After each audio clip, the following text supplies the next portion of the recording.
Por favor, Elena Blanco y Gonzalo Oñoro, acudan a consulta, gracias. Aquí comienza Sin Cita Previa, con dos pediatras en casa, un podcast de Adeslas.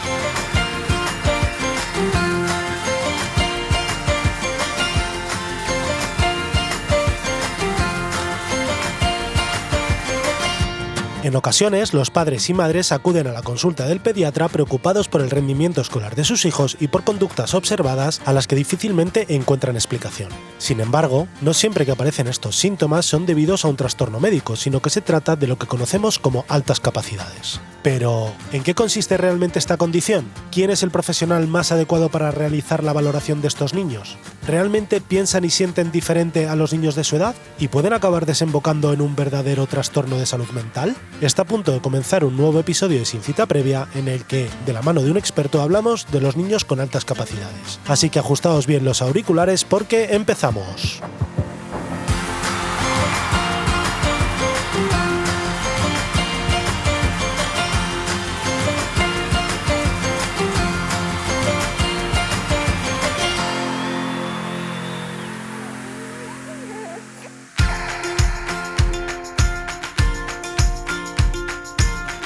Bienvenidos una semana más a Sin Cita Previa, un podcast de Adeslas. Yo soy Gonzalo, de Dos Pediatras en Casa, y hoy me encuentro solo, entre comillas, ante el peligro, porque Elena no ha podido venir a grabar, pero estoy de la mano de un experto para hablar de un tema que nos han pedido mucho por redes sociales y que sé que a muchas familias les preocupa, que es las altas capacidades, ¿vale?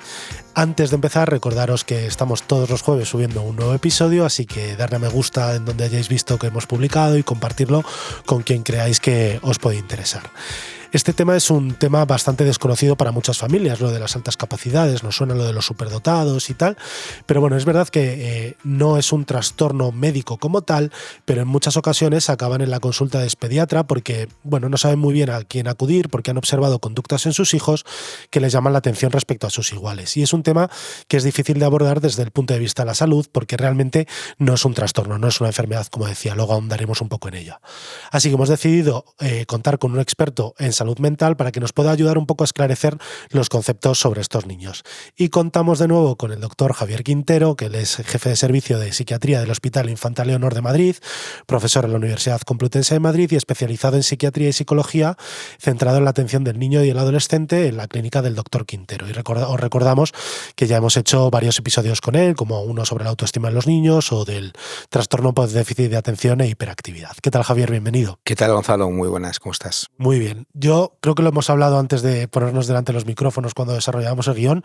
Yo le tengo un poco de miedo a este episodio, porque sé que mucha gente va a decir, un pediatra, atención primaria, y un psiquiatra, especialista pero en salud mental, los dos médicos, hablando de un tema que realmente no es una enfermedad como tal, ¿no? Que son las altas capacidades, sino que será una condición personal. Totalmente de acuerdo. Lo que pasa es que es una condición que conlleva algunos matices diferenciales que merece prestarle atención. Es decir, que de alguna forma el que un niño tenga una capacidad excepcional no es un seguro para todo, es una ventaja para muchas cosas y alguna debilidad para otras. Sí, yo creo que a lo largo de este episodio saldrá mucho la palabra neurodivergentes, que yo creo que es un poco donde se encuadran las altas capacidades, pero hemos querido dejar desde el principio claro que por mucho que seamos médicos no estamos diciendo que las altas capacidades sean una enfermedad. En ¿vale? absoluto, en absoluto. Eso es. De hecho, me gusta mucho más el término, en los anglosajones le llaman gifted children, es decir, como niños con regalo, ¿no?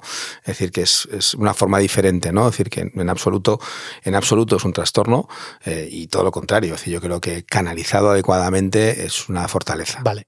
Yo, antes de empezar, quiero empezar porque nos definas en qué consiste una capacidad mental de una persona, porque ahí yo creo que podemos trasladarlo a lo que serán las altas capacidades, pero primero hay que entender cuáles son las capacidades mentales de las personas. Básicamente, cuando hablamos de inteligencia hay muchísimas formas de ser capaces de referirnos a ellas, pero una forma sencilla sería la capacidad de resolver problemas y de la capacidad de generar nuevas respuestas. Es decir, no se trata de responder de manera que he aprendido, sino ser creativo a la hora de plantear respuestas. Bueno, pues eso es la inteligencia. Y a partir de aquí le podemos plantear si eso va a ser en el área lingüística, en el área de matemática, en el área lógica, en el área musical, en el área deportiva. Es decir, que de alguna forma es ser capaces de resolver la agilidad para resolver, analizar y resolver problemas y generar nuevas respuestas. Sí, yo leía el otro día creo que fue una definición que me gustó mucho de inteligencia. muchas veces se asemeja a altas capacidades e inteligencia, luego veremos por qué. Yo tenía un profesor en el colegio que decía que la inteligencia es lo que miden los test de inteligencia, ¿no? Mi profesor de filosofía. Pero me gustó casi más una definición que escuché el otro día, que venía a decir que la inteligencia, siendo una capacidad mental, es una capacidad integradora del resto de capacidades mentales que tienen, ¿no? Y eso es lo que, como bien has dicho, te permite generar respuestas a través de la memoria, la inhibición, pues todas esas capacidades que tenemos a nivel mental. Pero decíamos antes que las altas capacidades no es una enfermedad o un trastorno, pero ¿por qué entonces hay personas, niños, adultos o personas de mayor edad que tienen mayores capacidades que otras? La inteligencia se reparte con una curva de Gauss, es decir, nosotros tenemos la parte media entre 90 y 110, medida con una escala de inteligencia, que como dice tu profesor de filosofía, es lo que hay. Podemos hacer una valoración crítica de las mismas si están midiéndolo todo, nos podemos ir a un modelo de inteligencias múltiples, podemos darle muchas vueltas, pero bueno, da igual, en cualquier contexto es una curva de Gauss. ¿Qué quiere decir esto? Que el percentil 5, el 3 y el 5 más alto, estos son lo que nosotros etiquetaríamos, calificaríamos o denominaríamos como altas capacidades. Ese porcentaje, ese 3-5% de personas, niños o personas adultas, que están por encima de la media de inteligencia en la capacidad, insisto, como queramos definir la inteligencia, que como decíamos antes, yo me lanzo con la mía, ¿vale? Pero que efectivamente hay muchas, ¿no? Y esa no era de tu profesor de inteligencia, sino era la de Binet. Binet, que es uno de los primeros test, dijo que es inteligencia lo que mide mi test. O sea, que es... Pero claro, yo creo que esto también es una cosa que tienen que entender los padres que nos escuchan. Cuando se ha referido a una curva de Gauss, seguro que todos lo tenemos en mente, que es la curva de la normal, ¿no? Que la mayoría de la gente se agrupa en torno al centro. Pero que es que pasa prácticamente con todas las variables desde el punto de vista medibles de salud, de psicología, que podemos encontrarnos en el entorno. Peso, decir, talla... Todo. Tiene que haber de todo en el mundo. Y de esta forma hay gente muy inteligente, ¿no? De altas capacidades, y gente que está en la parte de abajo, que son en principio los que diríamos que tienen una discapacidad intelectual, ¿vale? Claro, y ya que lo has dicho, aunque yo creo que hablaremos luego un poquito más de ello, en los test de inteligencia, normalmente ¿en dónde se pone el dintel de un coeficiente intelectual para hablar de una persona con altas capacidades? Porque normalmente cuando se aborda desde el punto de vista de los neuropsicólogos para evaluar si una persona tiene altas capacidades, normalmente se hace un test de inteligencia y se marca también ahí un dintel. A mí no me gusta ponerlo en un número, porque yo creo que al final tiene que ver con el uso que hacemos, ¿no? Y luego además hemos hablado de un número, el CEI, ¿no? El coeficiente intelectual o coeficiente intelectual.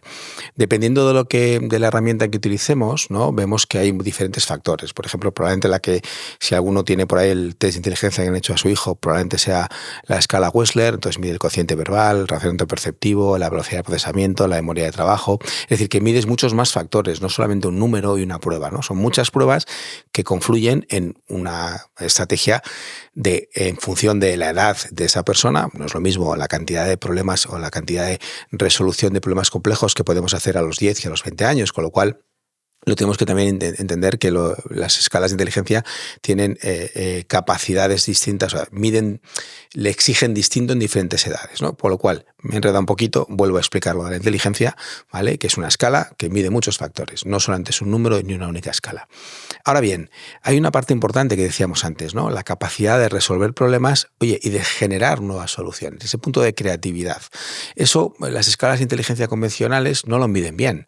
Entonces, nosotros cuando sospechamos que hay un chaval, ¿no? Que lo estamos evaluando y que está respondiendo en las escalas de inteligencia en ese rango alto de la media, entonces buscamos alguna escala específica de creatividad que nos permita detectar efectivamente si es una alta capacidad formalmente. Es decir, que el CEI nos orienta muy bien.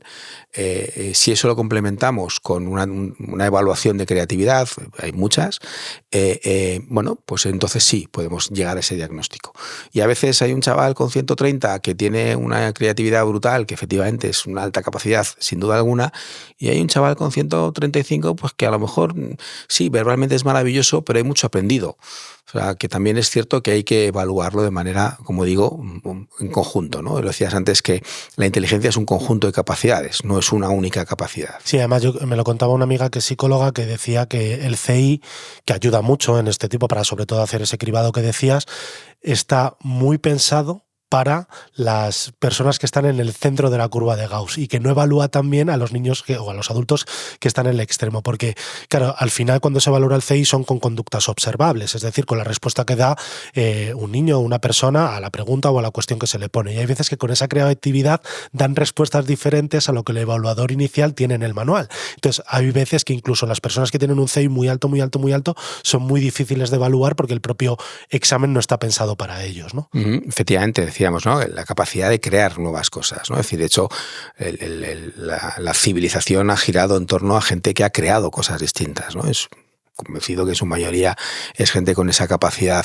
plus adicional que de alguna forma le estamos todos agradecidos, ¿no? Es decir, que eso es algo que, ojo, no tener altas capacidades tampoco es garantía de éxito, sino a veces, como decíamos al principio, y por eso estamos hablando hoy de las altas capacidades, pues esto yo a veces utilizo cuando llegan los padres a la consulta y me preguntan y demás, y ¿esto cómo es? Y digo, esto es muy fácil.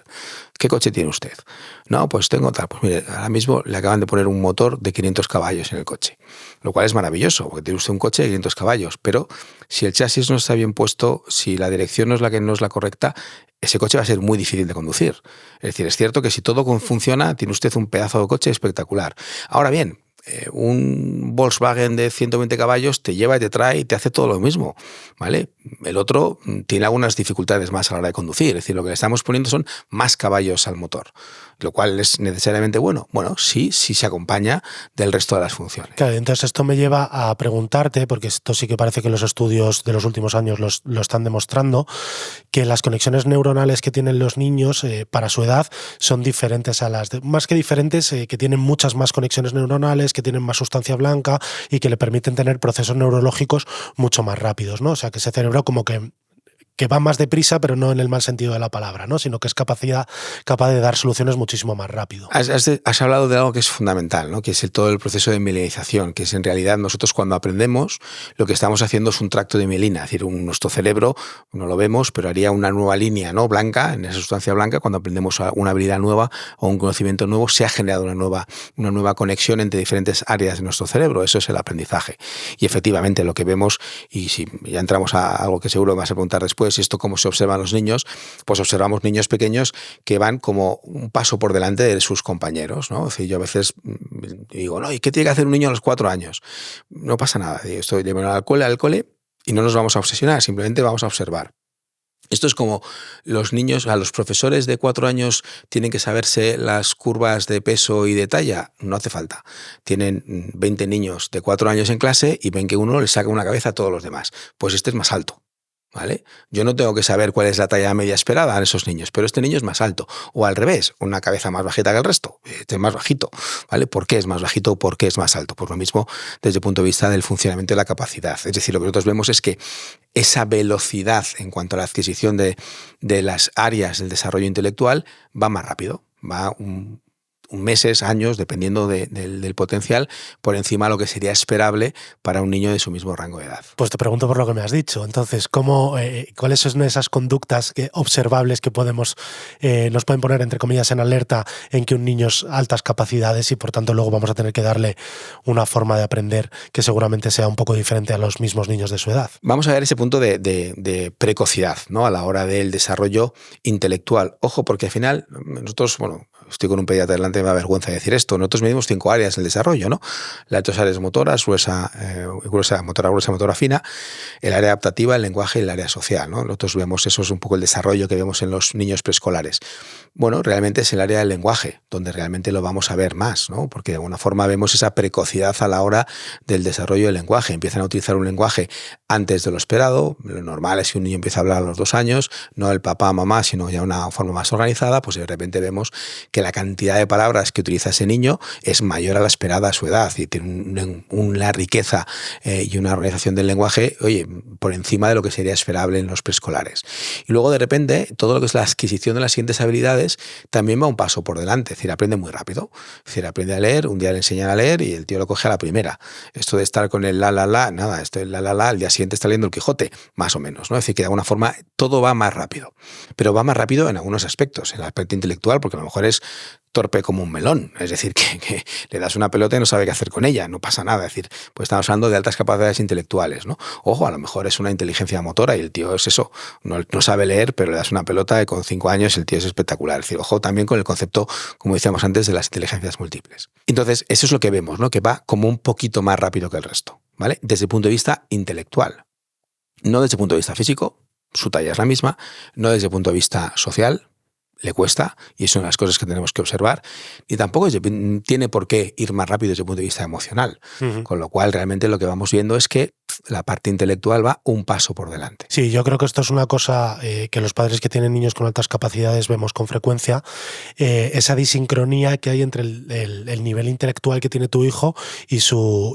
nivel, por decirlo de alguna manera, emocional, ¿no? Porque a lo mejor puedes tener un niño de 4 años que ya se le han diagnosticado unas altas capacidades y a nivel intelectual pues va más avanzado, pero sigue siendo un niño de 4 años y siente como un niño de 4 años, ¿no?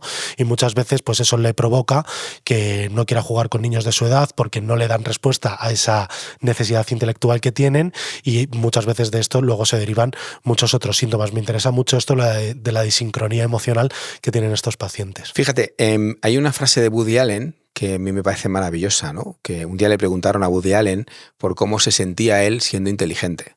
Y entonces, siendo tan inteligente, y le dije que eso es maravilloso, porque siendo inteligente uno puede parecer idiota, pero al revés es imposible. Es decir, lo que hay que enseñarle a estos niños desde pequeños es que evidentemente esa capacidad de flexibilizar y tener inquietudes tiene que ser un valor en alza, es decir, que él tiene que ser capaz de adaptarse a jugar con sus amigos de 5 años a lo que toque, aunque lo que le apetezca estar con los niños de 7 años en un juego más elaborado, pero hay que trabajar esa escala adaptativa, esa parte de adaptación al entorno. Entonces serán chavales felices y plenos, porque entonces serán capaces de ser mucho más flexibles y su campo y su espectro de acción será infinitamente más amplio. ¿Vale? Sí. Así que eso es súper importante. Luego, estas diferencias que vemos sobre todo en la infancia luego se tienden, entre comillas, un poco a igualar en la edad adulta, porque es como una curva exponencial, ¿no? No es lo mismo. Ahí te voy a, fíjate, no me gusta corregirte, Gonzalo, pero no es verdad, porque si nosotros no lo hacemos, lo que ocurre con el adulto es que de repente sus intereses se han centrado mucho y de repente tiene intereses que no están en el grupo general. Entonces llega la edad adulta y a todos les apetece salir de copas y montar fiestas y tal, y a él le apetece ir a un museo o le interesa un montón, ¿no? Y van de viaje de fin de curso y de repente ahí hay un sitio, un laboratorio astronómico y le apetece ir allí y todo el mundo le mira como, ¿este tío qué hace? Y tal. Es decir, que al final tengo que ser capaz de tener esas inquietudes y potenciarlas, pero al mismo tiempo ser capaz de estar en sintonía con mi grupo. Y eso es la clave del éxito. Y entonces, si lo empiezas a los 4 o 5 años, a los 30 es muy fácil. Si lo empiezas a hacer a los 20, recuperar esa adaptación ahí es mucho más complicado. Sí, yo me refería a que puede haber, que al final la maduración, a ver cómo lo expreso, que yo creo que me estaba diciéndolo de una forma diferente, que la maduración cerebral de cada niño con altas capacidades o no es muy variable, pero todos llegamos a una edad, pues pasados los 20 seguramente, en que nuestro cerebro ha terminado de madurar, y entonces ahí nos podemos igualar más entre todos a nivel emocional, cosa que a lo mejor cuando somos pequeños estamos todos un poco siendo diferentes. Desde el punto emocional sí, el problema es lo que ocurre durante el periodo, durante el viaje. Claro, eso es lo que me refería, que por eso es tan crítico lo que estabas diciendo cuando los niños son pequeños. Sin duda alguna, ese punto de maduración, que cuando llegamos a la adolescencia mi cerebro emocional coge mucha fuerza, ¿vale? Y de repente soy una emoción con patas, ¿no? Y pienso lo justo, ¿vale? Pues estos no, estos piensan más, pero siguen siendo una emoción con patas, entonces generamos esa dificultad. Fíjate, yo tengo ahí un dibujo guardado por ahí a una de mis presentaciones y demás, que es un dibujo que me hizo un chaval de 7, 8 años, muy chiquitito, y entonces un día le estaba preguntando, ¿a ti qué es lo que te ocurre? Entonces me lo estaba intentando explicar con un lenguaje inadecuado, o sea, exagerado, ¿no? Para un niño de 7 años, pero inadecuado. Y dije, déjame un lápiz. Y el tipo dibujó una cabeza enorme, un cuerpo pequeño, con un corazoncito muy grande. Me dijo, este soy yo. Esto es lo que me pasa, efectivamente, ¿no? Cognitivamente era un tipo brillante, no, lo siguiente, o sea, era una cabeza increíble, pero en un cuerpecito muy pequeño, de un niño de 7, 8 años tendría entonces, ¿vale? Y con un corazón que tampoco sabía dominar y controlar, ¿no? Que su cabeza le hacía una serie de cosas, es decir, un cerebro de 11 años en un cuerpo de 7, por decirlo, para que nos lo podamos visualizar, ¿no?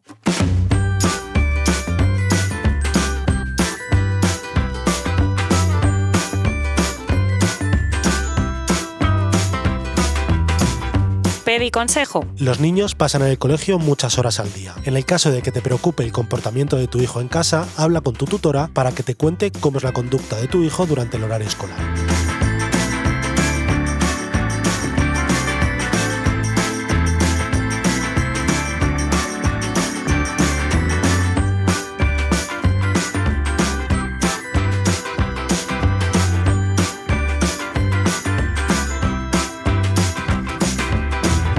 Bueno, ya estamos de vuelta, Javier, y yo lo que te quería preguntar también es ¿quién es el profesional adecuado para hacer una valoración de estos niños? ¿No? Hemos dicho muy al principio del episodio que nosotros somos médicos y no sé si yo como pediatra de atención primaria sé que no estoy capacitado para dar un diagnóstico, no entendamos diagnóstico por enfermedad, ya lo hemos dicho antes, de un niño con altas capacidades, pero ¿quién es el profesional adecuado para, ante ciertos síntomas, si los podemos llamar síntomas o conductas observables en estos niños, que debe hacer una valoración para dar ese diagnóstico clínico de esta persona está en este espectro de las altas capacidades? Pues fíjate, la respuesta no es fácil porque voy a decir una cosa y la contraria.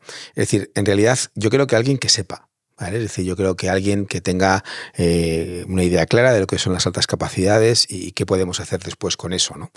Pero al mismo tiempo hay algunos centros específicos de altas capacidades donde yo tengo la sensación de que cualquier niño que entra por esa puerta sale con el diagnóstico de altas capacidades, ¿no? Y a mí me cuesta muchas veces, ¿no? Cuando de repente esos diagnósticos llegan a nuestra consulta, nosotros reexploramos la situación y reajustar expectativas, ¿no? Porque a veces el tener unas altas capacidades es maravilloso, si lo hacemos bien, pero es una sobreexigencia para los padres, ¿no? Y a veces nos encontramos a unos padres y madres que de repente, ¿no? Pues ellos están encantados, ¿no? Yo tenía un viejo pediatra, ¿no? Ya jubilado, que decía, ¿no? Que cuando él escuchaba en la sala de espera, ¿no? Los niños pequeños, ¿no? Pues de repente empezaban las madres, ¿no? No, pues mi niño ya a los 12 meses caminaba. Diciendo, oye, a los 12 meses ya montaba en bicicleta. No, pues el mío a los 12 meses ya hacía raíces cuadradas, ¿no? Es decir, que de alguna forma hay una sensación de fondo, ¿no? De que tu hijo tenga que hacer cosas que no las va a hacer, que no pasa nada, que lo normal es bueno, que lo correcto es estar en la mediana. Es decir, lo que pasa es que al final estos centros tan específicos de altas capacidades a veces tengo la sensación de que se centran mucho, ¿no? en encontrar o buscar lo que quieren encontrar, que es una alta capacidad y difícil a veces, porque decíamos antes, ¿no?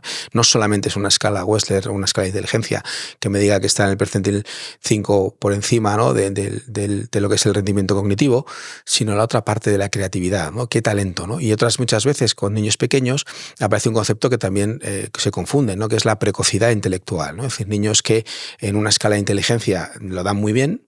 ¿Por qué? Porque son niños que están sobreestimulados, superestimulados, ¿no? Entonces, desde pequeñitos, la escala de inteligencia, pues son chavales que lo hacen muy bien, pero son repetitivos. Es decir, te das cuenta de cuando lo estás explorando, son chavales que responden muy bien, que saben mucho, que están muy estimulados, pero le falta ese punto de creatividad. Es decir, son respuestas que están replicando, no están generando alternativas. Entonces, ¿eso es una alta capacidad? No, eso es una precocidad intelectual. Es decir, estamos estimulando, lo cual está muy bien, estamos generando un chaval muy potente, pero que es otro tipo, otra característica de personita. Sí, yo también me refería un poco porque, claro, por lo menos a mí a la consulta de atención primaria, y me imagino que a vuestro gabinete también, llegarán niños pues con fracaso escolar, niños que a lo mejor emocionalmente tienen conductas que no se ajustan a la normalidad, por decirlo de alguna manera, pero claro, yo siempre les digo a los padres, yo no soy... Creo que por lo que me cuentas, tu hijo puede ser o no un niño con altas capacidades, pero muchas veces les digo, al final, el recurso que muchas veces del que se puede tirar para evaluar a estos niños son los propios colegios, ¿no? Los gabinetes de orientación psicopedagógica, si están bien formados porque tienen neuropsicólogos que pueden llegar a hacer ese diagnóstico, ¿no?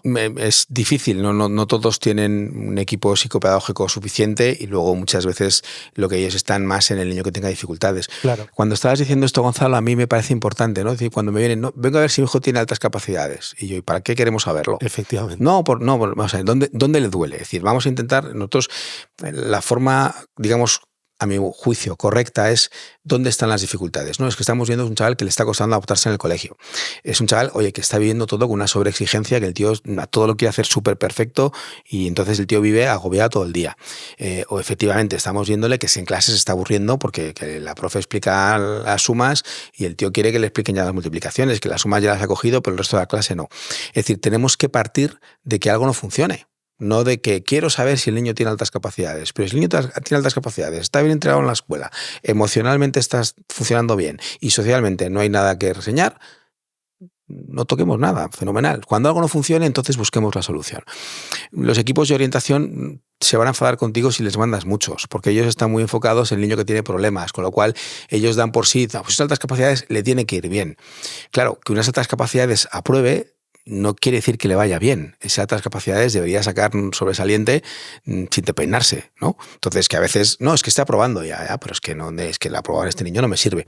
Fíjate, yo me acuerdo un chaval que me lo trajeron no hace ya muchos años, un tío formidable.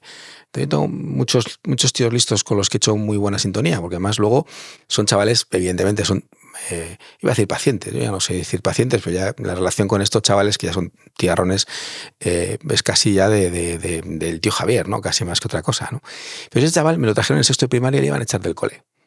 Iba a echarse del cole porque era un desastre, no le daba ganas hacer los deberes y demás, ¿no? Y entonces yo me siento un rato con él y dije, o sea, este niño, o sea, no pueden suspenderle. Si este es más listo que los tres juntos, o sea, sus padres y yo, ¿sabes? Dice, no puede ser. Y entonces empezamos a darle vueltas y lo que tenía de fondo era un cuadro de atención. Problema de atención que el tío, pues efectivamente, en matemáticas lo hacía muy bien, pero el resto le daba igual, con lo cual el resto suspendía. Matemáticas 10, con lo cual al colegio le cabreaba muchísimo. Es que no estudia porque no quiere. No exactamente, no es que no quiera, es que esto que sí le mola, pues lo hace bien, pero lo que no le estamos siendo capaces, bueno, la cuestión es que reorientando aquello tal y cual, este tipo ahora mismo es un ingeniero de la pera con becas, ha estado becado por muchas universidades súper punteras y en sexto de primaria le querían echar de clase, le querían hacer repetir porque no daba el nivel. Dije, nos estamos perdiendo algo. Sí, yo creo que esto traduce además una de las cosas que es muy frecuente en los niños con altas capacidades, que es muchas veces funcionan por motivación y si algo no les motiva, no lo van a hacer.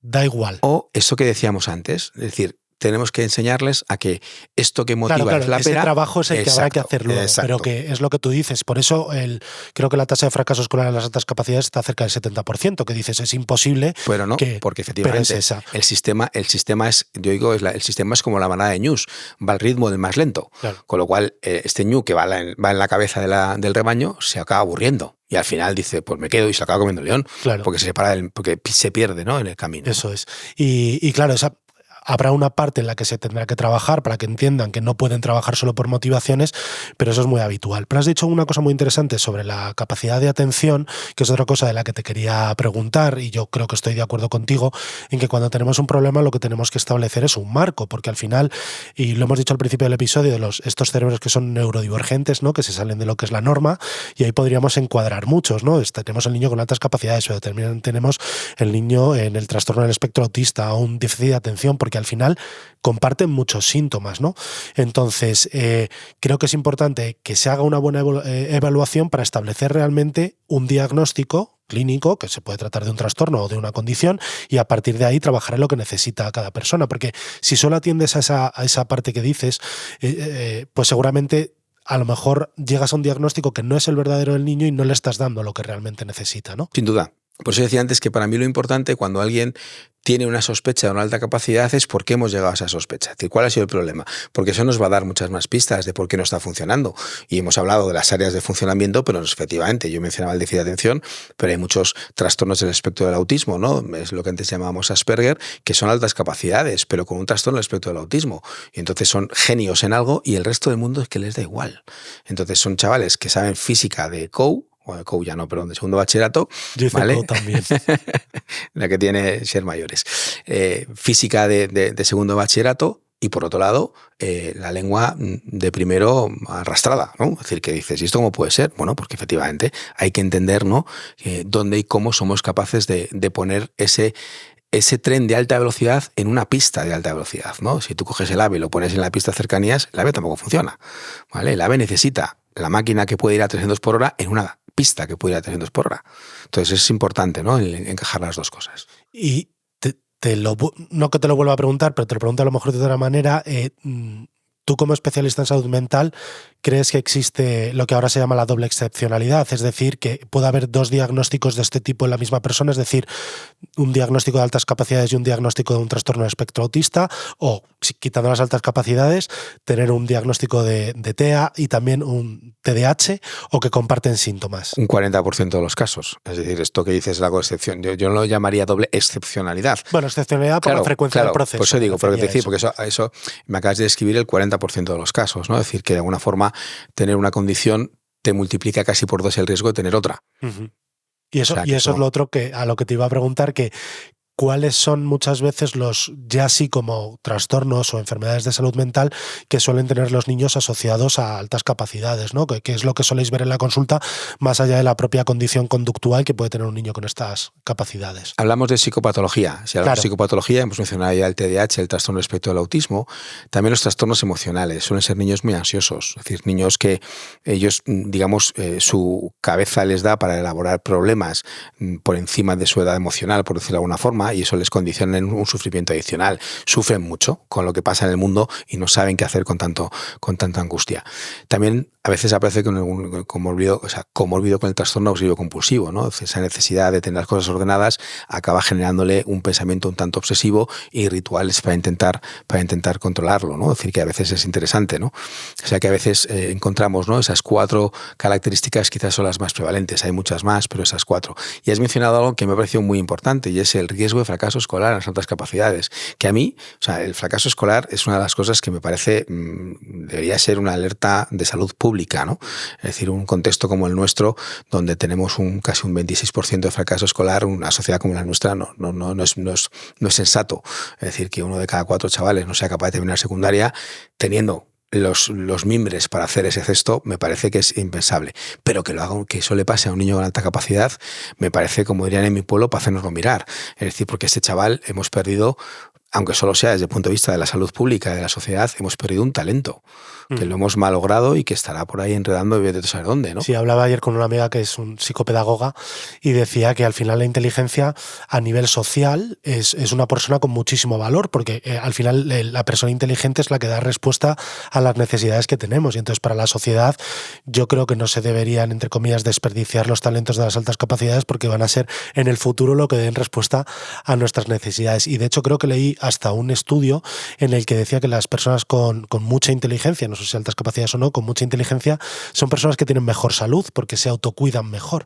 O sea que también para el futuro de la salud de la sociedad son personas muy interesantes a cuidar. Si se manejan bien. Claro. Es decir, van a ser buenos, van a ser muy buenos o muy malos, pero lo que no van a ser es neutros. Es decir, lo que yo no conozco nadie con altas capacidades que haya pasado así de manera anodina en la vida, por decirlo de alguna forma, ¿no? O son muy buenos o se lían mucho y se complican mucho la vida, ¿no? Entonces hay gente que se ha complicado mucho y se ha metido en historias muy, muy delictivas, o bien... Pero fíjate, una sociedad como la americana, ¿no? La americana, en cuanto detectan a alguien con una gifted, ¿no? Sí, inmediatamente empiezan, exacto, ¿no? A cuidarlo y decir, oye, este chico, porque son conscientes que desde el punto de vista social, esos son el 5% de la sociedad que efectivamente va a generar nuevas soluciones a los problemas que tenemos. Y aquí estamos más empeñados en hacer más problemas en vez de buscar más soluciones.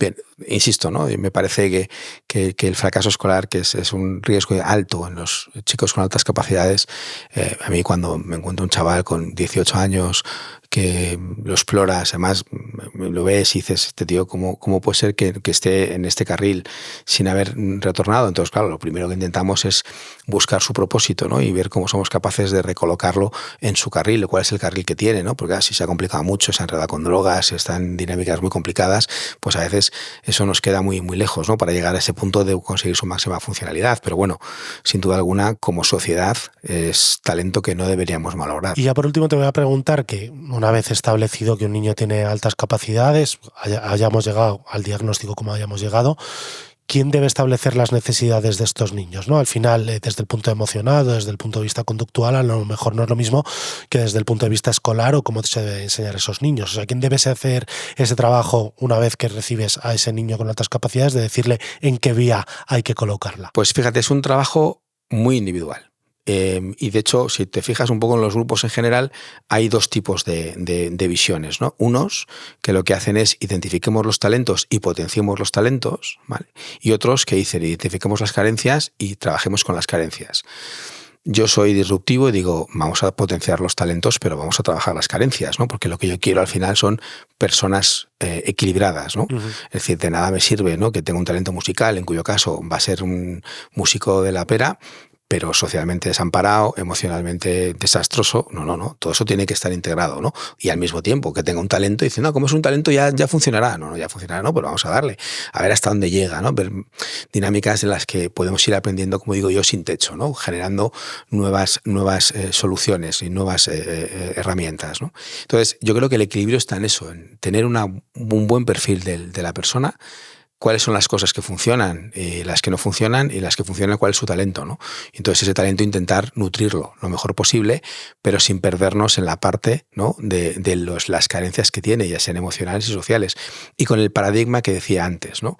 Esto no se trata de cogernos y llevarnos a los niños con altas capacidades para que se junten solo con niños de altas capacidades, para que luego todos los con altas capacidades piensen en las altas capacidades, sino que sean como Woody Allen, ¿no? Que sean capaces de efectivamente, ¿no?, estar en un hotel de 6 estrellas y de gran lujo y adaptarse y estar allí fenomenal y de adaptado, pero también ser capaz de dormir en una pensión y estar bien en una pensión. Entendiendo ese contexto de ambiente, el ser capaz de estar jugando con los niños de 8 años a lo que juegan los niños de 8 años, pero sin renunciar a mis inquietudes intelectuales que pueden estar en la astronomía o en la informática o lo que queramos, ¿no? Buscar ese equilibrio. Sí, y por lo que entiendo que dices al final, debe ser, aunque sea una cosa muy individual, has dicho que te referías obviamente al niño, debe ser entonces un abordaje multidisciplinar, porque tendrá que funcionar un pedagogo para decir cuáles son las necesidades escolares que hay que dar a este niño, pero también seguramente un psicólogo, un especialista en salud mental, para poder dar respuesta a toda esa necesidad emocional, ¿no?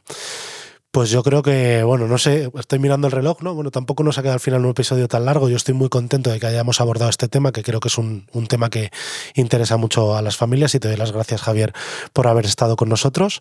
Y bueno, los micros abiertos para ti para finalizar con lo que quieras decir. Pues muchas gracias, Gonzalo. Sabes que para mí es un placer compartir el micrófono con vosotros, aunque hoy Elena no haya podido estar. Le das un saludo, un abrazo a mi parte. Bueno, a ver, a mí qué me parece, las altas capacidades me parecen un espacio apasionante de la vida, ¿no? Es decir, me parecen de los chavales más divertidos con los que trabajar, ¿no? Porque efectivamente siempre te van a sorprender. Con lo cual, a mí, y lo mencionamos en el podcast, ¿no? Es decir, que a mí se me calman los pies cuando de repente viene un chaval con altas capacidades y está fracasando escolarmente, diciendo que estamos haciendo mal. Es decir, este niño debería estar aprobando, porque además nuestra primaria y secundaria no es muy exigente, caramba, con poquito esfuerzo y haber dedicado todo su talento. Entonces es un talento que si lo cultivamos y si lo potenciamos, eso va a ser bueno para él, porque será feliz, tendrá un propósito y será un gran X, lo que sea, me da igual, le pasará muy bien. Aunque a lo mejor no se forra, que la gente dice, no, que no se va a forrar, no, pues mire, pero va a disfrutar mucho, ¿no? Siendo muy bueno en lo suyo, ¿no? Teniendo la capacidad de hacer cosas distintas, ¿no? En su campo, el que sea, el arte, el deporte, la ingeniería, la medicina, el derecho, me da igual, es decir, el campo donde él encuentre el propósito. Y para eso es muy importante entenderlos pronto. Y cuando algo no funciona, intentar poner soluciones, ¿no? Y a veces las soluciones no es el castigo. Ponía un ejemplo antes de un chaval que efectivamente, ¿no? A veces cuando como aprueba unas y otras no, pues dice que es que no le da la gana, entonces lo castigamos porque no hace las cosas bien. ¿No? Vamos a entender por qué no hace las cosas bien. Siempre digo lo mismo. Hay un cambio, algo no funciona, vamos a explicar por qué no funciona. Y desde ahí, de verdad, es muchísimo más fácil tratar a un chaval a los 5 que a los 15 que a los 25. Infinitamente más. Pues nada, Javier, muchísimas gracias y como siempre estás bienvenido a venir a estos micrófonos cuando quieras. Muchas gracias, Gonzalo.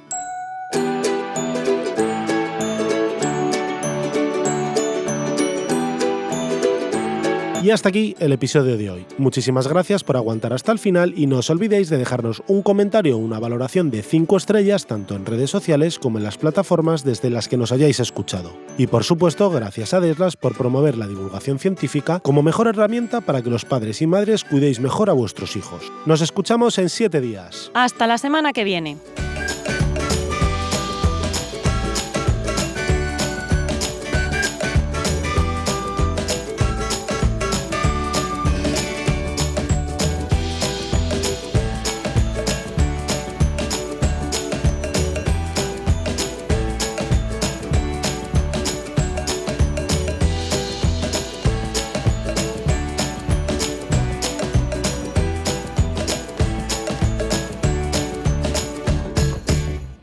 Todos somos muy ignorantes. Lo que ocurre es que no todos ignoramos las mismas cosas. Albert Einstein, Dixit.